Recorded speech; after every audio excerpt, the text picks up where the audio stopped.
That 45-minute podcast. That's the name. Is that the new name? That's the new name. I love that. So the whole joke is that I want people to be like, have you listened to that 45-minute podcast?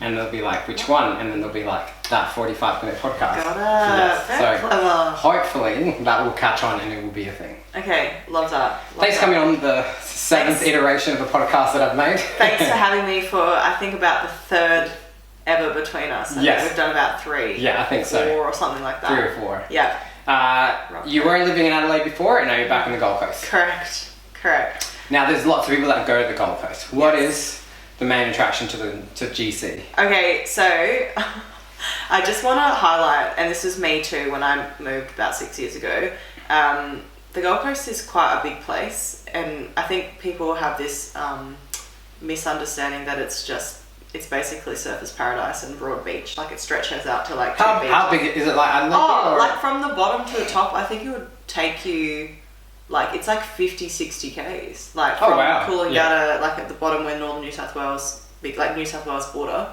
up to the top technically is like, I don't think that's the Gold Coast right at the top, but that's just a totally different place. But anyway, what I'm saying is that there's so much more and like so much better. And I'm probably going to ruffle for some feathers for some people that I know that live in Surfers Paradise in particular. Do they think that the Gold Coast is just surfers? No.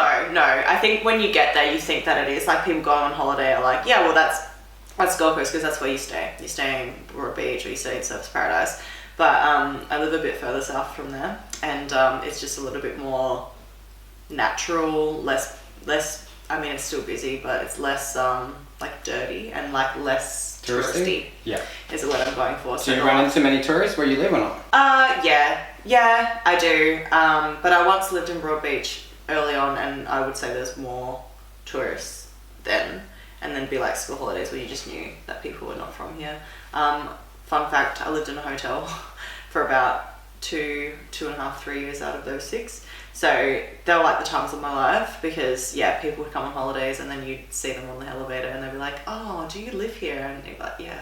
And they'd just be, really jealous. And I'm like, cool. I love my life. Yeah. What is it like living, does it feel any different when you actually live in the hotel, or is it just the outside kind of going in?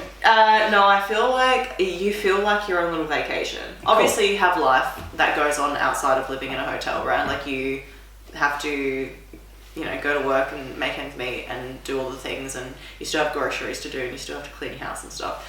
But it's those little pockets where you go, damn, this is really cool because I'm just going to go down into like the sauna, or I'm just going to use the hotel gym because it's part of my house. Yeah, like all the amenities. It's like an extension of my house.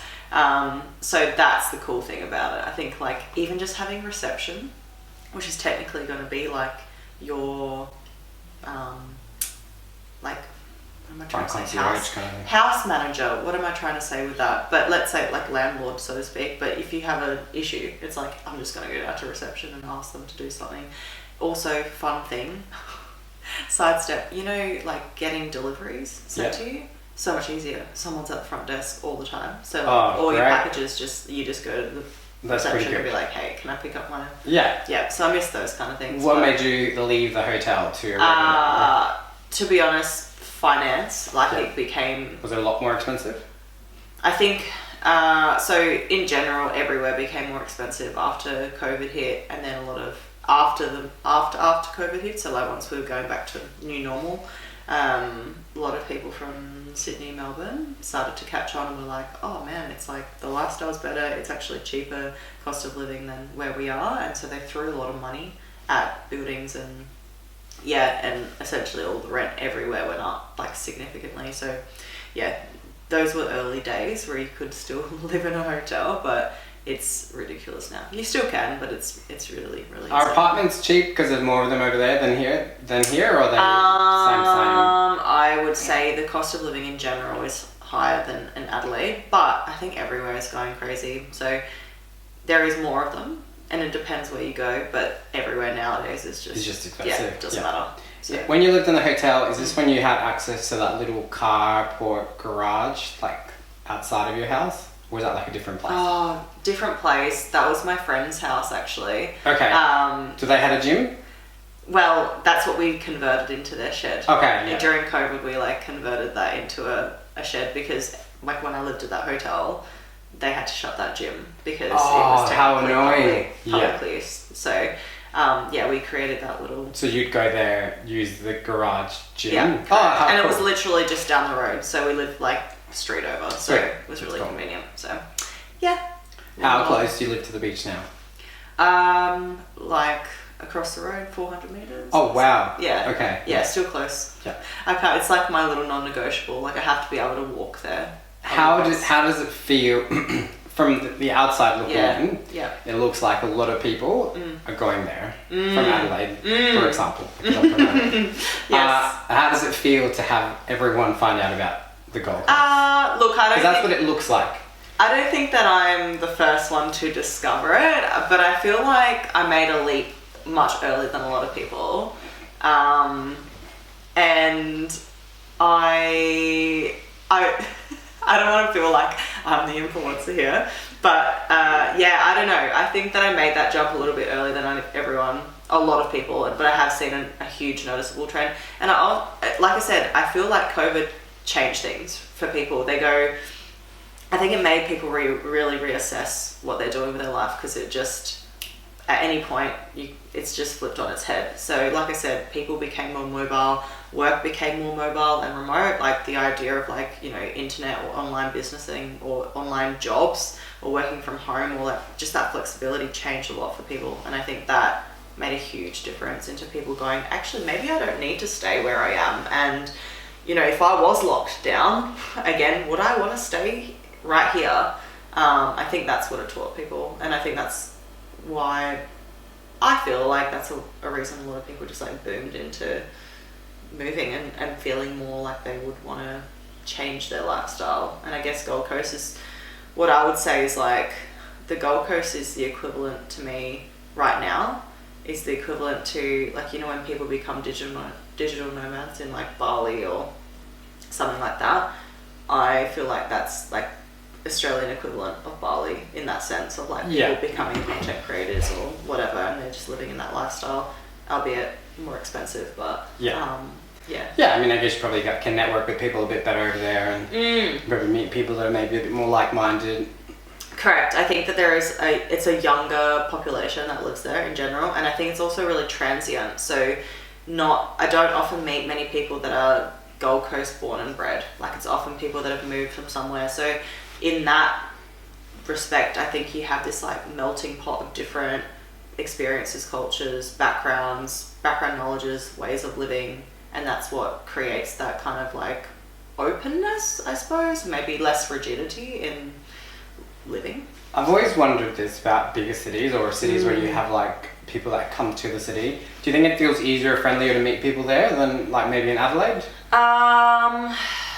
Good question. I think it depends on yes and no. So I feel like, for example, I use the mentality of like if you walk or run, the amount of people that would be willing to say just hey or smile at you. And I would say in Adelaide, and this is something that has caught me off guard many times when I've come back, it's like I'll be on a run and every single person would say hey or like smile or like acknowledge your existence. Whereas and I forget that that's a thing here, because when I'm in the Gold Coast, nobody will, you just will not. Yeah. There's just too many people, but two, I think people can be quite, sounds horrible, but self-absorbed and very like in their own space. That being said though, I think depending on like anywhere, but depending on what you're into, there is a lot more opportunity to meet people because there are let's say you're really into fitness and there's like a plethora of fitness like gyms or like run clubs, like there's just so many of them that I think that makes it accessible to meet people. So they're creating like parameters to be able to meet people. Yeah, but I think like lots more niche communities. Correct. But in general, like just striking up a conversation on the street, I think that Adelaide is probably a little bit more, like I think people are a bit more humble, and I think in the Gold Coast people would be like, why? Yeah. So, yeah. No, it makes sense. You're probably right. Like I would assume though, like if you're chasing like a dream of doing something, you probably maybe are a little bit more self-absorbed with whatever it is that you're doing. Correct. Yeah. For Which sure. is not a bad thing when I say self-absorbed. It's not like that's a negative or a flaw. It's just you need to focus on you if you're in that space. So yeah. Now, one of the topics that I wanted to talk to you about Yes. is, are you officially 30? Yes or no? Yeah. Yeah, Yep. okay. I'm gonna be 31 in like 16 days, and I'm not ready, but yeah. Great. So we can talk about dating in your 30s. Perfect. Right. Yep. Now I'm a year into it. You're so. a year into it. You've got experience. Yeah. The reason I want to talk about this topic is that I realised it's something that a lot of people struggle with.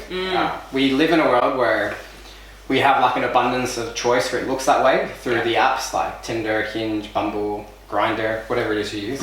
And at the same time, I notice that people struggle to meet people now, maybe even more than they used to. And yeah, I just want to, I guess, find out, or just get your opinions on why that sort of happens and what your experience has been like dating in your 30s. So maybe first of all, do you look at it differently? Like do you look for certain things, values?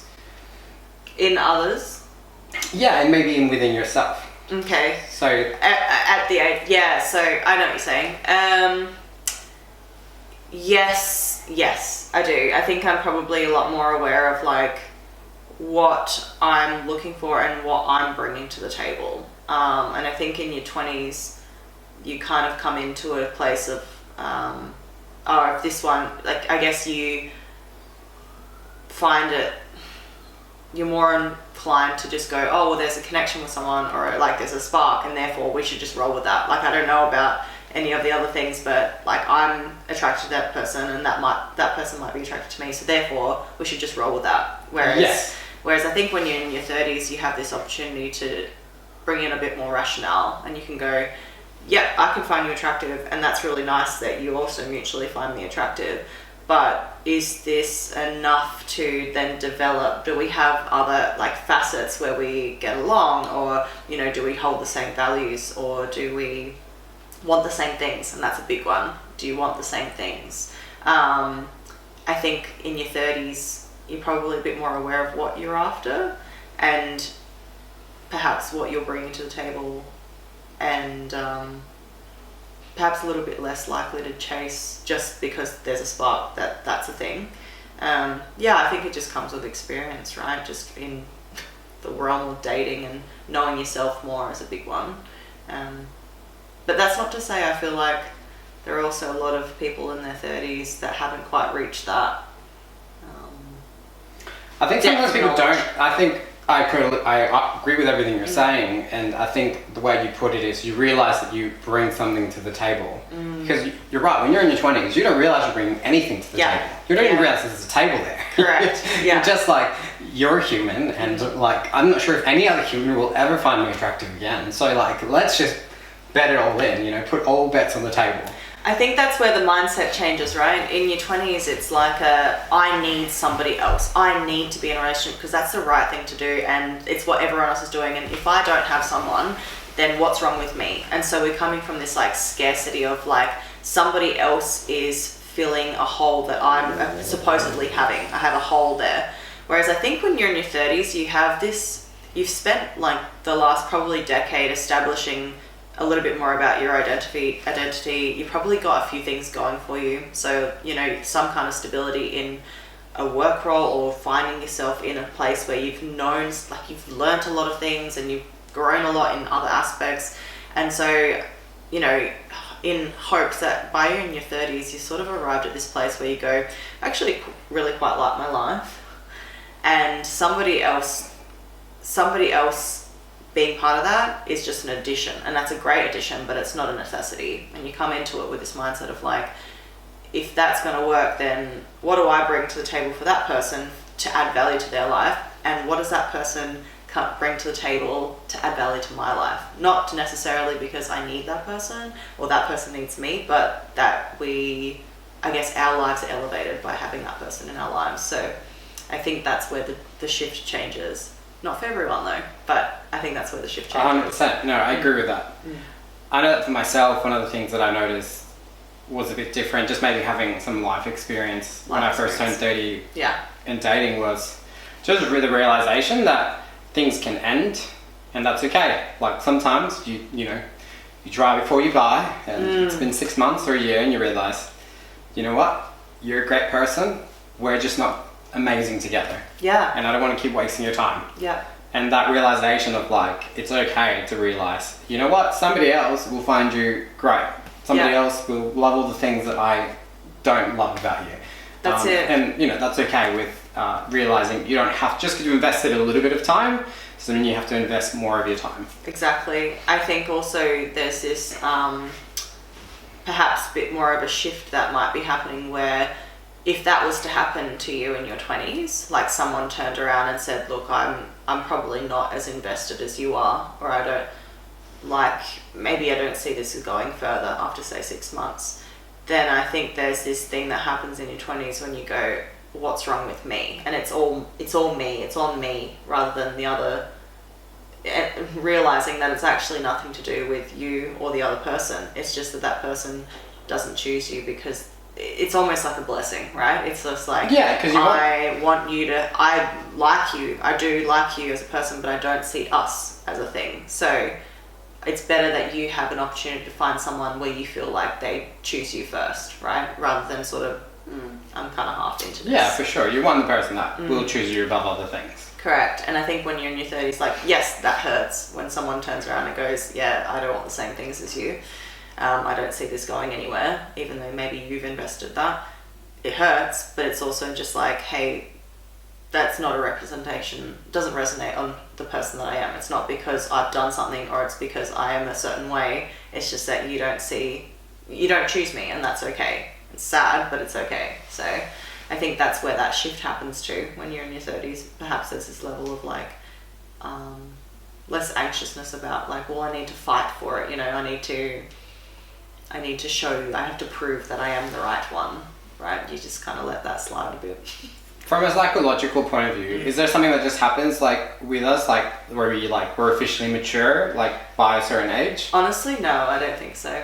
And I think that people can get caught in, I mean, we've sort of touched on attachment styles, I think, in the past, but we can get caught in a certain way of being or pattern or trend. And I think without awareness, you will continue that pattern and you'll continue showing up and finding that same person without being aware that you're doing the same. And I think some people don't consciously, they're not aware of the fact that they're doing the same thing or they're finding the same person and they're following the same trend despite the difference of their name. They unconsciously continue in that trajectory without really growing up. How do people break that, in your opinion? Few things. A level of self-awareness, but also the biggest crux is the willingness to change. So, you know, doing the same thing over and over again and expecting different results is insanity, right? So in all aspects, there needs to be a willingness to go, I've noticed that the trajectory is the same every single time and I don't like where it's going. So rather than now pointing the finger to everyone else, the thing is you're the common denominator. So what is the thing that I can control because I have responsibility over my own actions, and what is the thing that's causing me to like do the same thing? Why is it the same response? There's something that I can change to elicit a different response, right? So that level of awareness is probably paramount, but the biggest one is that willingness to change. And I don't know that people are often willing to change that, because that's big, you know, habit formation and changing patterns of beliefs that you might have had your entire life. It's pretty hard to just turn around and be like, I want to work on that. It's hard work, but that's the biggest one, willingness. Yeah, I do see how that is challenging and problematic, because I think we all have maybe a common friend who keeps dating the same person with a different name, slightly different body shape, but it's like the same pattern. And to tell that person like you need to try and be attracted to like a different type of person can seem like impossible to them, because there just might be something about that, like the good qualities of whatever that stereotype of person or archetype of person is, happens to also have all the stereotypes of the thing that makes them attracted to people. You know, I always think of like the example of like the girl who keeps going for the bad guy, right? The bad boy dude, right? But then if you look at all the reasons why she probably keeps going to that guy, it's probably like the guy who's maybe little bit more confident, a little bit more direct to being the one who's like opening the line with her. Yeah. As opposed to maybe the person who's maybe a little bit shyer, maybe will treat you better, but like, you know, is like maybe not the one who's gonna like start the conversation with you. And yeah, it can be super hard to break that. Yes, 100%. And there's this, I think there's this thing that happens, and we'll run with that stereotype of the girl going for the bad guy, which just sounds a lot like the female wanting to prove, right? Because there's a male that will give her initially like, oh, he exudes confidence and he takes lead, and obviously we live in this subconsciously as a female, you almost take that on as like that. It's like that patriarchal, like, oh, I can be taken care of by this person because he can lead and he can be the man. And so there's this level of attractiveness that that's appealing. And then, but the thing is that man is often the bad guy, the baddie, is generally a bit more avoidant. Like he would just be like, and not to say that they can form relationships or like, you know, connections with people, but there's a point, right, that they really struggle to get beyond a level of depth, and when they get too far in, it's like, nah, too deep for me. And chances are that's the guy that's still got lots of other options going at the same time. Keeps himself safe, but the girl is also like, oh, he's showing me some like attention, and I'm really, it's almost like those breadcrumbs, and that female's going, well, yeah, I'm going to keep, that's attractive, and I don't know when my next hit's going to come, which is like essentially a dopamine hit. So when do I get that next hit? And you get addicted to that chase, right? Whereas somebody that's showing that perhaps it's the one that's not as shyer and maybe not willing to always start the conversation first, but shows consistency, right? It's stability. For the female, it's like, stability is boring. It's like, where's the fun? I'm already bored in this. Where's the like that honeymoon, where's that excitement, which is what I'm getting from this bad guy, which is essentially giving you mixed signals the whole time. So it's this real weird, and so on both ends, right? On this like bad guy avoidant, and this female that's like maybe more anxious and looking for that approval, it's actually just being really aware of like, these are triggers. There's like a trigger response to why I keep trying to chase the breadcrumbs instead of going, hey, stability, which is really consistent, why am I not attracted to that?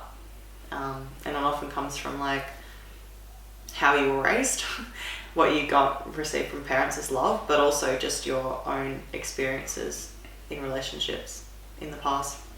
It can really alter it, but I feel like I just went on a mad tangent. No, but you didn't. Like, that one made sense. I feel like it made sense. But there's something there that you mentioned that I just read something about last night. Now, this is not coming from a credible source for anybody watching. Love that. It came from Puberty, the Instagram meme page. Yeah. They were talking about how Harvard psychologists were saying that if you fall asleep listening to true crime, you are a red flag. Really? They were just saying there's something wrong with you. Interesting. And I've seen that come up a few times. Yeah. And I definitely go to bed listening to fucked up stories. Do you? Yeah, that's so weird.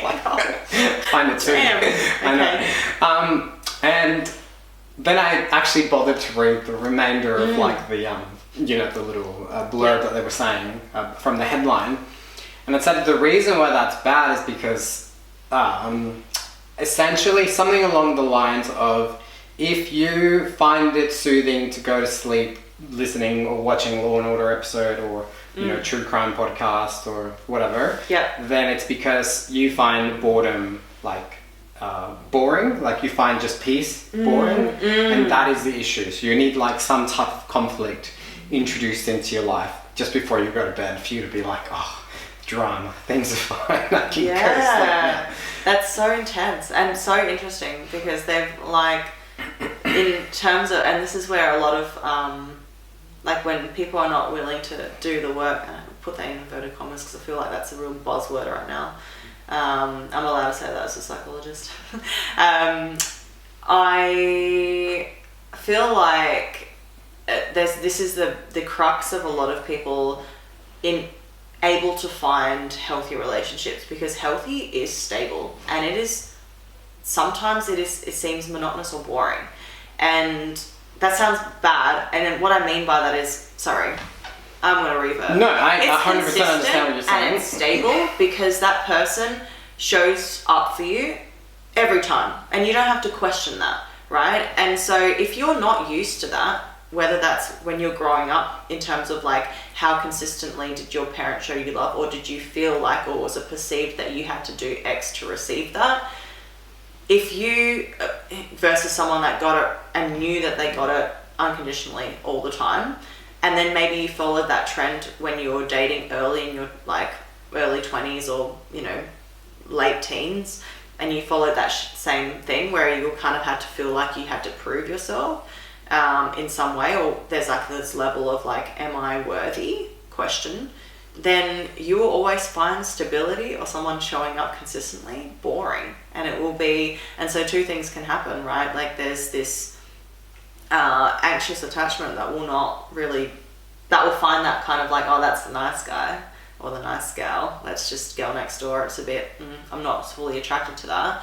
And then you'll find the avoidant on the same level going, well, like you're showing up too much for me, you know, like I don't like that you show up for me so much. You feel like, it feels like you're always just consistently there, and I'm not used to that, and I don't know that I'm worthy of that, because when we fight, there's no chaos. You just sit there and you go like a secure attachment, and that shows up for you, goes, okay, we disagreeing, so let's talk about it. And like on both ends, when we don't have like that healthy attachment, both of them go, I don't know how to deal with that, I don't know how to confront it, because it's always chaotic. Like, and I almost feed off that. If there's no chaos, we talked about this the other day about like that toxicity. Like if we're not fighting, or we, you know, are making up and showing these highs and lows, then I don't know that this is almost boring and monotonous, and I'm not used to that. I don't know what that feels like.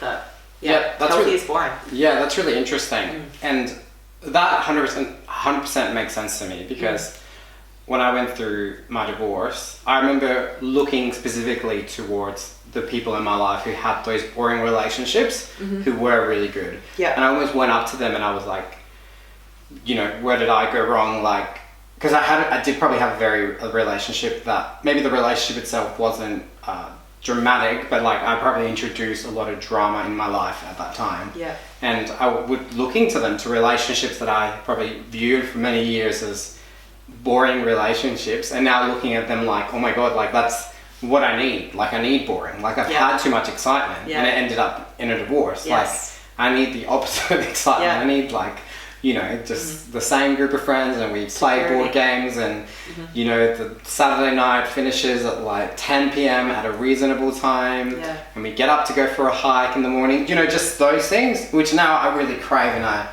like look forward to, and I appreciate now in the relationship that I'm in.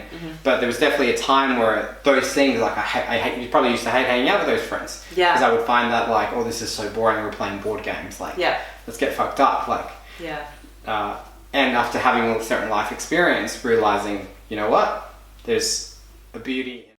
So like, I'm not against having a good time, right? But it's not like, if it's every time, if it's every week, if it's every other day, if it's, you know, what is the thing that you're trying to escape from? What is the thing that we're not dealing with? If you needed to use, like, you need to go out and find excitement, what's the thing that we're not dealing with in your, like, internal life? What is the thing that's not, because that's what we're looking for, we're seeking satisfaction or fulfillment in some way.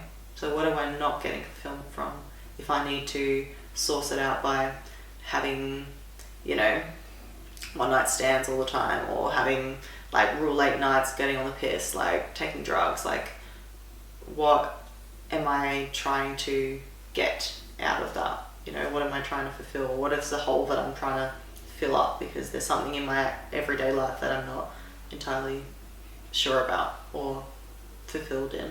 So let's take a quick break. I'm going to come back to that because I have a few questions. Coming back to something that you just said earlier, which was doing the work. Yeah. Right, so that damn I hear that all the time. No, me too, and I hate it. And if maybe you're listening to this and you don't know what I'm referring to, for me it comes across in probably like a lot of men's groups. right?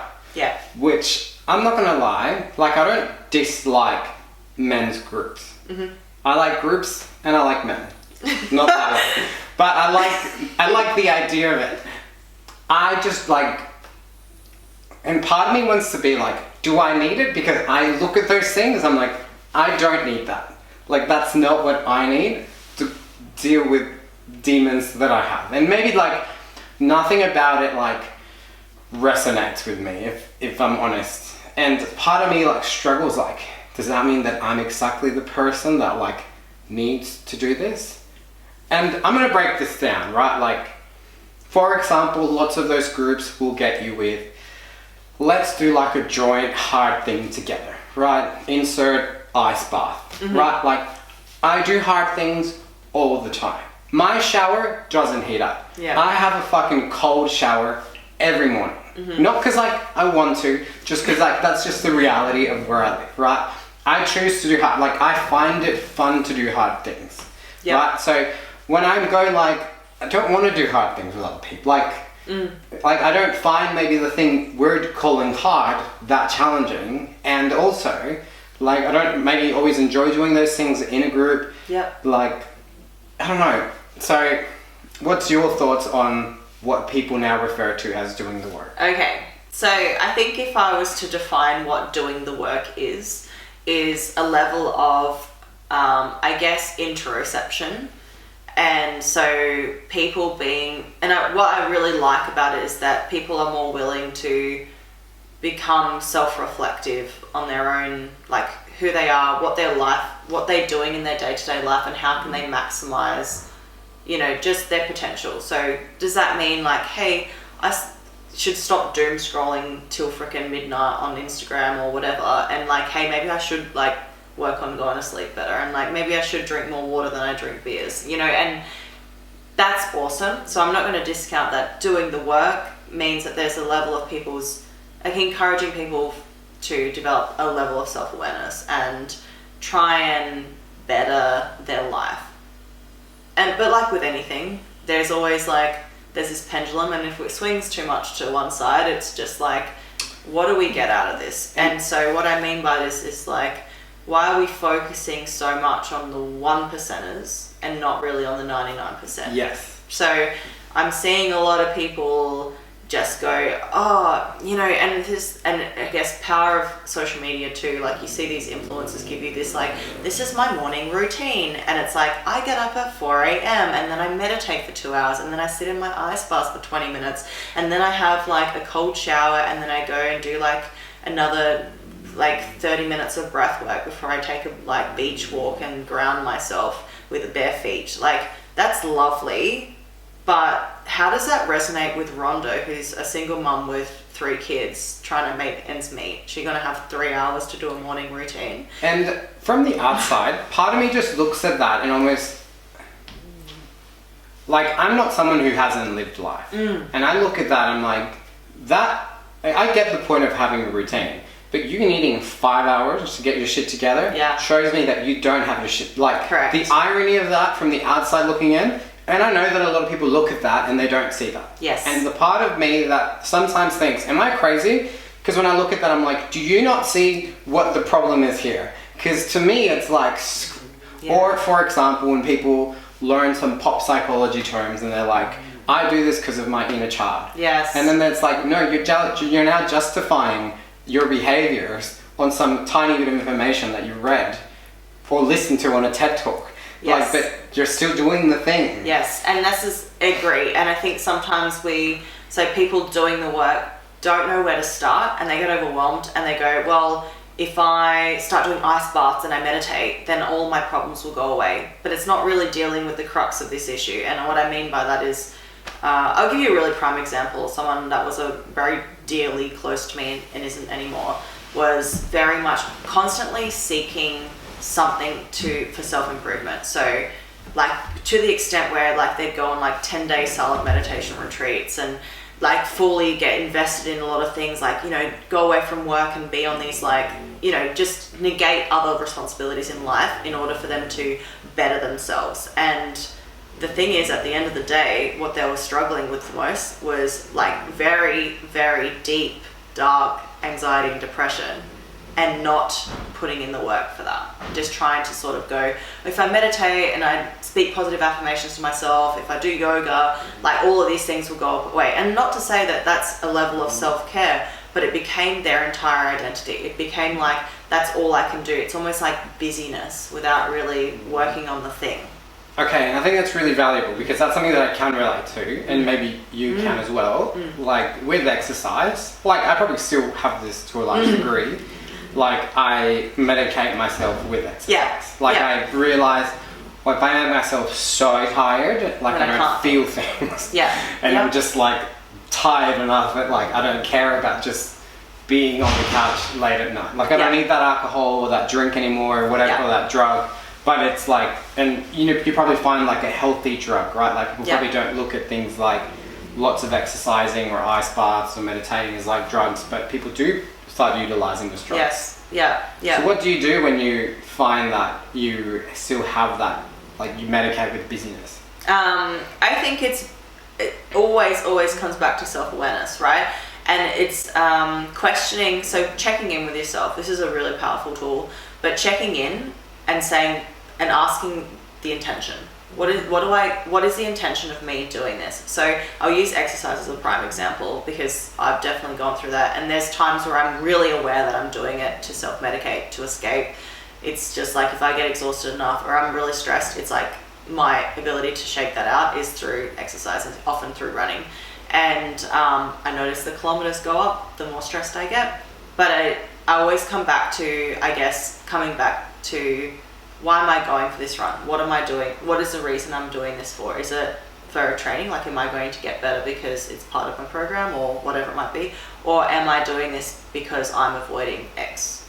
And bringing back to intention is a big one, right? So, and being really, really honest with yourself, yeah? Because I can always be like, oh, well, you know, I'm going to get more kilometers, like whatever you might want to do. Like ice baths, like, oh, well, that's going to give me that dopamine hit. Why do you need that dopamine hit so much, right? Like, what is the thing that's you're getting out of this ice bath? Good for recovery, all the things that we can be doing, but what's so what would you do if you don't get that dopamine hit?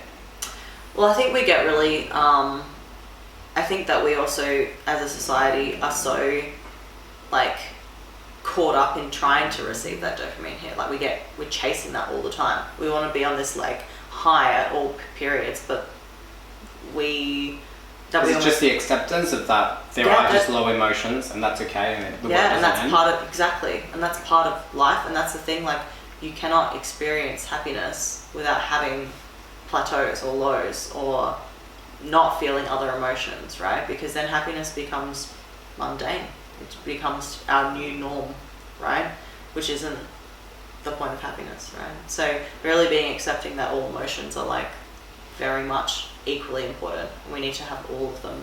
We need to accept that we're going to, but we get really caught up in trying to chase like that happiness, that dopamine trigger. That's why we get so addicted to our phones and socials, and even just things like, you know, doing the ice bath, doing the exercise, like all of those things are like those little drugs that we take, but I guess a lot more accepted because people go, oh, that's really good that you do that every day, right? Not like I'm smoking like weed every day and people aren't like, yeah, that's really good, you know, but same deal. For sure. I did a post about ice baths last year, and it got so much hate. Yeah, I bet. Oh, I just said ice baths are bullshit. Yeah. And I don't think people got what I was saying with it. No. Like, but people got so angry, and it just, I'm like, this proves my point. Yeah. Like, you found your Jesus in the ice. Do you know what I mean? Like, now you become all the things, like, I'm assuming you probably don't like religion, and now you become like the religious person that you don't like. I mean, I just found it really fascinating. I think because it can open up some more. Like I said, I'm not anti ice bath. If you want to nor am I. You know, hell, if you offered me an ice bath after a training session and it just made sense, I would go there. Same. And every time I've done one, I'm like, I get what people, you know, you're getting high, like off the ice. I get it. I get what I get it. You're literally numbing yourself. I understand. Yeah. But I feel that some people find that, oh, this is salvation. Yeah. And if you don't do this, then you're going to hell. Like metaphorically speaking. Yes, the emphasis on it and the importance is, it's overvalued, and when it should just be treated as a one percenter, a little tool, right? It's Yeah. just something that's helpful to do a little bit of. Yeah. It is helpful, yeah, for sure. But it's not like the be all end all. If I missed my ice bath, things will be okay.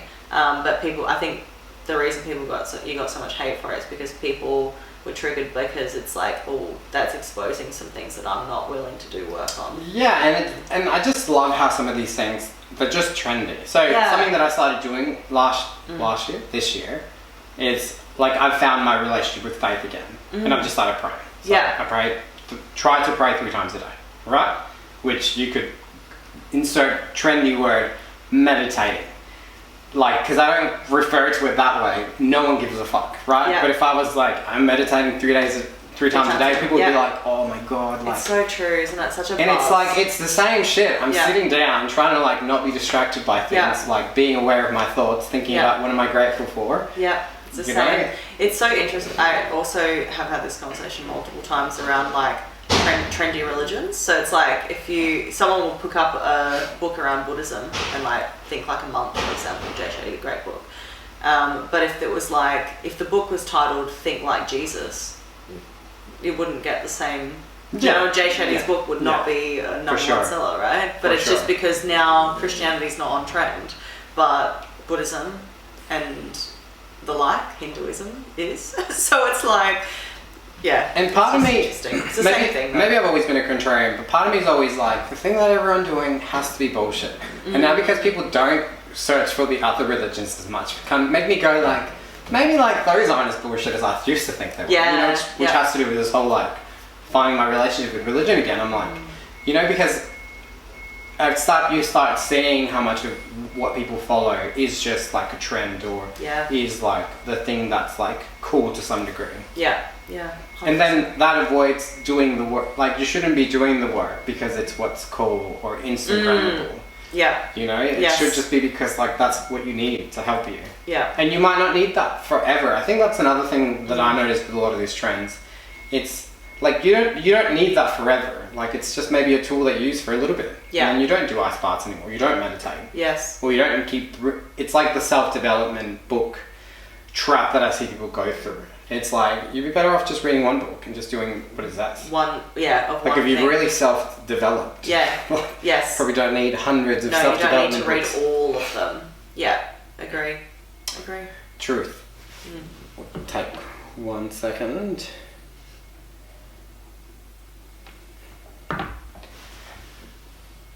What is one thing that people?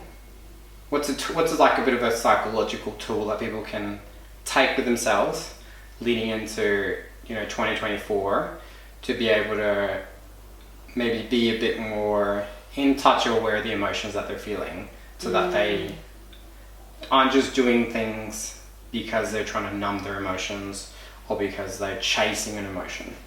Okay. Oh, big question. So, like, I guess what I'm asking is what's a simple way that people can become more self-aware? Beautiful. A practice of interoception, so self-awareness, is asking yourself the questions. So checking in with yourself, right? So checking in with, and multiple times a day, like when a big emotion comes up or any kind of emotion where you're experiencing like a loss, stress, worry, whatever it might be, is to check in and go, essentially, what's the, like name it, label the feeling. What is the feeling that I'm feeling? And being really specific about it, because I could be like, I'm angry, but are you angry? Or are you feeling neglected? Or are you feeling pissed off at somebody? Or, really label, like, where is this coming from? What does it feel like in my body? And what am I, or if I'm using something to distract because I'm feeling an emotion, it's being like checking in and saying, what's the intention behind what I'm doing? But why am I doing the thing that I'm doing, right? So why am I, I'm starting getting stressed about something and I've already trained today, but it's like, I think I really want to go for a run. I want to run. Checking in and going, okay, what's the feeling I'm feeling? Why am I feeling that way? And what's the intention of me doing this? And yes, you may still go for that run, right? Like it's not me turning around and saying, don't do the numbing behavior, right? Because if that gives you joy to an extent, but being aware that I'm doing this because I'm using it as a coping tool. Like, I'm aware that I'm doing this because of this reason, not because I'm trying to gaslight myself into believing that this is the good thing to do, right? That level of, it's a constant practice of self-awareness, like just checking in with yourself all the time. Like, what's the feeling I'm feeling? Why am I feeling it? And why am I doing the thing that I'm doing? What's the intention behind it? And being really honest with yourself. And it's just a constant check in. Rinse, repeat. Yeah. I love it. Thank you very much for coming on the 45-minute podcast. Yes, hopefully we hit 45. We have, I reckon, just gone past, but that's okay. Thank you to Winnie, who's played an integral part in the podcast today, sleeping through, which is pretty good. If people want to follow you, can you be followed? If so, where? At Joe Turek will be my Instagram, Turek. And the psychology page, which is my name also .psychology, if you wanted more psych content, which I need to post more on, but There'll be some good valuable tools there. Thank you very much for coming on. Appreciate it. Thank you.